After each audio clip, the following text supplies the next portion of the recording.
Hello, everyone, and welcome to Your Mark on the World show. I'm your host, Devin Thorpe, and our guest today is Mary French. She's the founder of the Dictionary Project, and over the last 20 years, she's helped to provide and donate and distribute 25 million dictionaries to kids, mostly in the United States, but also around the world. Mary, welcome to the show. We're so glad to have you. Well, thank you for having me. I'm glad to be a part of it. Well, we're glad to have you. It's such an honor and a privilege to meet a woman who's had such a tremendous impact. Tell us a little bit about the problem that you're trying to solve. What's going on that you think people need dictionaries? What is it?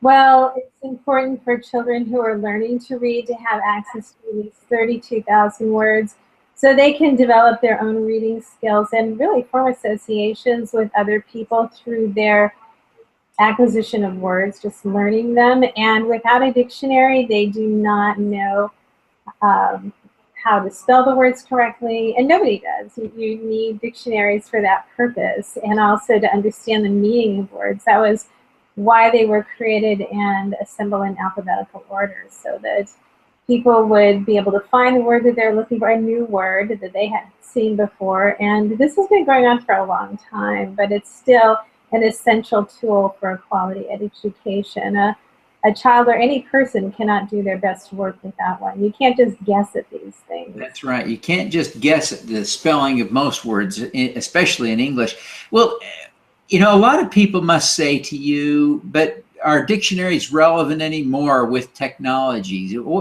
How do you respond to that? Well, children and everybody needs to learn how to read and write. You can't express yourself appropriately without that ability. And unfortunately, there are a lot of people who do not know how to read and write, and that's because they didn't learn it when they were in school. And so we're giving them the opportunity and the tool, really, to expand their vocabulary with 32,000 words that are given to them in the 3rd grade. And that seems like a lot, but they're easy, you know, they can easily handle it, but without, and most of them, without a book like a dictionary, only acquire 5,000 words, which leaves them functionally illiterate. And so without access to those words, they don't know how to follow instructions or think independently. And, you know, it's like anything else, you give people something, a tool, and they know how to use it in their own way. And, you know, to make a contribution as well. So. Yeah. So as you work to distribute, you use a number of partners, but one of your primary distribution partners is Rotary International. Tell us a little bit about your relationship with Rotary, what they do, how you help, how you work together, and how that came about.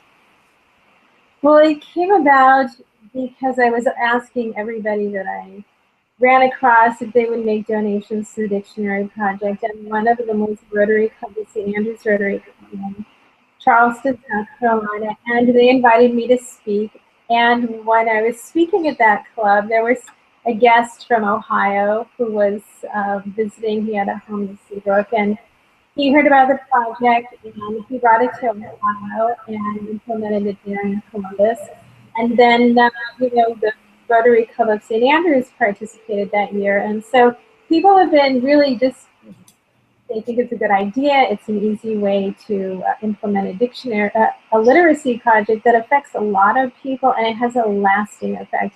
The children keep the dictionary really for their whole school career, and it's a great resource for them. It has all the information that they need in order to accomplish a great deal in school. It has the Declaration of Independence in addition to the dictionary and the Constitution. So it's a real helpful resource, and it expands their mind and in that sense their world.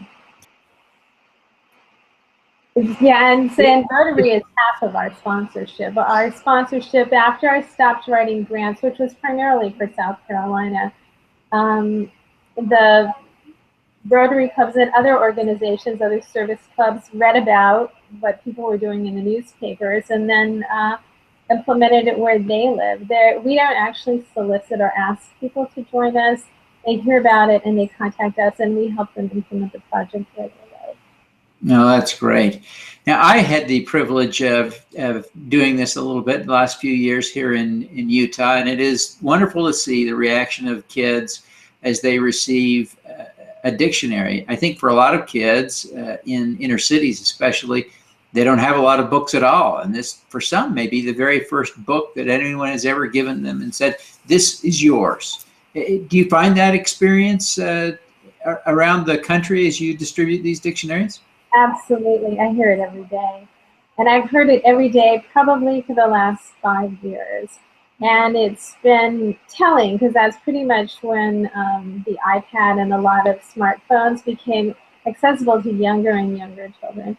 And people just felt like, oh, I can read everything on my iPad or Kindle or whatever it is. And you can. But it's wonderful for children to have their own book. And this is usually the first book that is in their home. And that was surprising for me to hear over and over and over. And like I said, I continue to hear it to this day. And the children are very proud of it. It's almost like a rite of passage when they're in the 3rd grade and they have this big book. Most of the books that we give out are over 500 pages. And they feel honored to be entrusted with it, and they make good use of it. And again, it's their own personal, the ownership of having their own personal book and resource means a lot to them, especially when it comes from people in the community who are making a special trip to their school to present it to them and to let them know that they are interested in their education and they want to see them succeed. That is such an integral part of the program, and also the thank you letters that are written by the children. It helps people get a real touch of reality from the children in their own words when they express their gratitude, and the teachers making good use of that opportunity to have the children communicate with the people who visited their classroom, because just when you write a thank you letter, it encourages people to give more, and so they don't necessarily give to those children, but to the 2nd graders, they're pretty much guaranteed to get a dictionary when they're in the 3rd grade because of the thank you letters. It means to the people who give the dictionaries out. That's great. Well, Mary, I want to ask you just a few personal questions to get some personal insights from you. I know the people who watch the show just love to get into the heads of the social entrepreneurs that we have on the show. And so I wonder if you would just take a minute and respond to a couple of things. But first, you've become really very well respected. There are, hundreds of thousands of people who participate as volunteers and donors in this program, to say nothing of the millions of children who have received the dictionaries. And to all of these people, you are a role model. Who is your role model? Well, when I saw that question, and I was thinking about it last night, it came to mind, and I really do feel it's very strong in Sullivan. I think that her life is testimony to really how everyone should live their life. That she, and everyone has hardships in their life. You can't get through life without hardships. And she started off where her mother died when she was 7 years old. Her father was abusive, and her brother died shortly after they were put into an orphanage. And she, managed to get through all of this. At the age of 14, she asked somebody at the orphanage to, make arrangements for her to go to Perkins School for the Blind, because she was blind in addition to having all these other problems, taking care of her younger brother and just managing to make it through every single day. And they sent her to the Perkins School, and she had eye surgery, so she was able to see, but she understood the challenges that people have, and she wanted to help them, people who were deaf and blind, and so she helped them. And Helen Keller became her student, and that was another challenge, because Anne was from Massachusetts and Helen was from Alabama. They came from very different backgrounds. Helen was very affluent, and Anne was very poor, but they became lifelong friends and inspired literally the whole world to live up to their potential. And so for that reason, she's my role model. Wow, that's great. Now, you could be doing anything, Mary. Obviously, you're a very capable, accomplished woman, and you could be doing something that, quite frankly, might benefit you more than giving away dictionaries. Why do you choose to do this? Well, education enriches and changes everybody's life.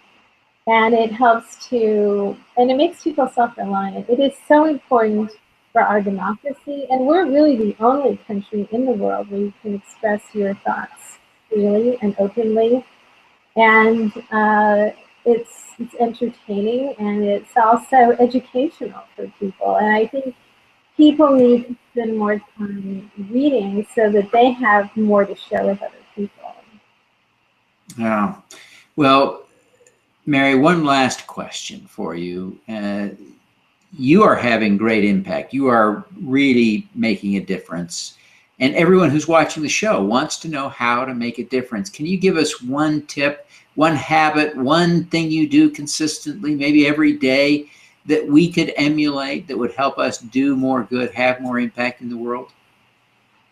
I'll definitely read more and do more. And exercise. I think that's a really important part of, even if it's 5 or 10 minutes, 15 would be great, 20 minutes, you know, you're probably doing more than you need to, but every single day, these are really important to your mind and body. We're only here for this short time, and we really need to make the best possible use of it every single day. And you do have to, you know, use it in the right way. So exercising and reading, and I think it's imperative, actually, if you want to live a long, healthy, productive life. Okay. Well, Mary, thank you so much for taking the time to be with us. For the people who are watching, they're going to want to know how to find you, how to make a donation, where to go. What do people do if they want to learn more or make a donation? Well, go to our website, dictionaryproject.org. And if you want to talk to me, give us a call, and I'll call you back. I like to listen to people to hear what they have on their mind, and you know, how, if they want to get involved, we'd be happy to help you do that. Fantastic. Well, Mary, thank you very much for joining us today, and we wish you every success in the great work that you're doing. Well, thank you. It's my pleasure, and I appreciate the opportunity. All righty. Let's do some good. Thank you.